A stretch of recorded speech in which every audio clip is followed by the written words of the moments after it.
Can you talk more about your boob job? Would love to. What inspired you to get them done, and what was your experience? Kylie Jenner came out last week talking about hers, and now it's all the rage to talk about. I got mine done. What month was that? February.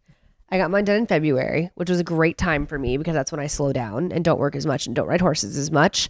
And I had been thinking about doing mine for I'd say a year and a half before I scheduled it. I'm not one to make rash decisions like that.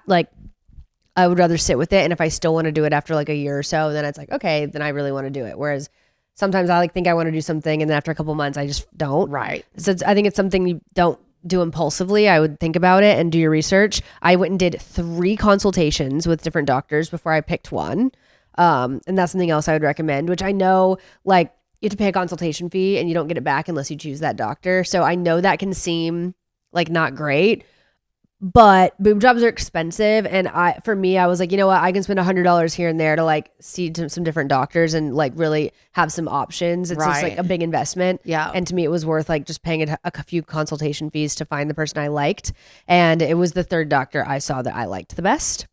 And he was just the only one that really understood the aesthetic I wanted. I left the first 2 doctors not sure they were going to give me what I was asking for. And with the 3rd one, which is who I ended up going with, I left the office knowing feeling so confident he was going to do exactly what we talked about. And he did. And I feel that's really important is to have that trust with your surgeon. Totally. So shout out to Dr. Unger in Nashville is who I went to. Mm-hmm. And I just couldn't recommend him enough. Not just him, but everyone in his practice was amazing. You know me, I'm so freaking nervous about going under and IVs and just needles and all of it. And I remember telling the anesthesiologist called me the night before to get prep me. And I said to her, I was like, listen, I'm going to be really honest with you. I am such a baby about needles. I'm going to be so freaked out. And when I get in there tomorrow morning, you just don't baby me. Just freaking stick it in my arm and get it over with. Yep. The longer you take, the more anxious I get. And I was like, I just want you, I wanted to be very clear about that. She was like, oh, honey, I got you, girl.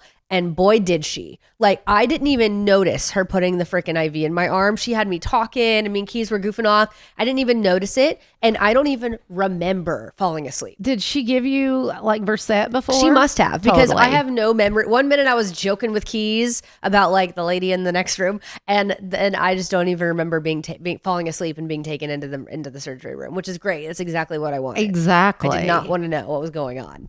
And they were just amazing. And I just had the easiest experience. Wow. The pain was not bad. The recovery was not bad. The hardest part for me was restricting myself because I did feel so good right after. I felt like I could be up and feeding the dogs and wrapping Star's legs and doing the things, but because I felt good. But just reminding myself for 6 whole weeks, don't do that. You can't do that was difficult. Yeah, I could see that. And I didn't really have help. I was I had a friend hanging around, but I didn't really have anybody to help me with things because Matt was in Australia. And so I would say if you're going to do it, if you can have somebody around to really help you, that would be the only thing I would do differently is I would force your ass to come out there. Yeah. And help me. I'm sure it's hard. Yeah. It's just hard to not reach up. Yeah. And when no one else is there, you just do it, totally. Which is probably not great. Right. And yeah, I just wish Matt is very good about forcing me to not do things. And I would just wish I'd maybe waited till he was around, but also no regrets because they look great. And they sad. do. Yeah. And everyone kept telling me except you. Everyone was like, you're going to wish you went bigger, except my mom. And I don't. I love them. Absolutely not bigger. Yeah. They were good. Yeah. I know. Although everyone's saying now that Kylie outed her 400 plus cc implants that everyone's going to start going bigger. I mean, hers are huge. They're big, yeah. Mine are tiny. Mine are 185 cc's. He said it was the smallest implant he's ever done. Oh my gosh. Love. Perfect. I know.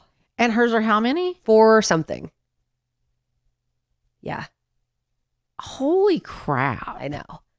I feel if you are, it all depends on your body type. They say no number looks the same on anybody. So by all means, you can't go in and just say, I want 185 and it's going to look like this because it depends on what you start with and your body type and all the things. But I really feel if you want small, natural, small boobs, Kendall Jenner boobs, yep. I feel the 180 to 220 is your window. Absolutely. That's the window. 1,000,000%. I think so. Yeah. But I think you should do it if you want to do it. Absolutely. That's what I think. Tish has had hers done a few I times. was going to say those consultations and your gut, listen to them, because I've literally done it 4 times, 3 of which I hated. Literally hated. Because you know what they didn't do? Every time I wanted to go smaller and smaller, I was like, and they would tell me why they had to do it a certain way. And then I would come out and like have bigger boobs. I'm like, how do we get bigger when I came in here for like a reduction and smaller? Yeah, that's not great. And so 4th time, finally. 4th time. Yes. That is insane. I think 4. I had a lift right after I had Noah, but no implants or anything. Then we came to LA. And you were like, titties. But I didn't want them big. No, I still know. wanted them smaller. And I'll never forget how upset I was, because I was like, how did you convince me to put something in? And when I knew I wanted it smaller, but so they weren't. So then I freaking hated it, had them taken out, and then just left them for a while. And then like 5 years ago, I came to Nashville and went to a lady that did my lift right after Noah. Yeah. Because I just trusted her. And I was like, I'm serious, like a big A. And she goes, no, I'll give you a small B, but not an A. And I was like, I swear you just don't understand. I think yours are an A. I want them to be so small. And she did what I asked. She did. And I freaking loved them. I've never loved anything more. Like, not even Dom? It is, well, honestly, I barely ever wear a bra. Yeah. Like, I freaking love it. Yeah. It is amazing. Yep. Yeah. Dom's always like, why'd you do that? Well, I know. Matt's like, you could have gone bigger. And I'm like, no. I could have, but I didn't. No. Like, no. We're good. Yeah. I know. So, there's our boob stories. That's the tea. Okay. I'm going to see that on freaking Oh, yeah. Us Weekly. Tish Cyrus has 4 boob jobs. Yes, I freaking did. My body, my damn choice. Oh, my gosh. I mean, seriously, just get over it. True.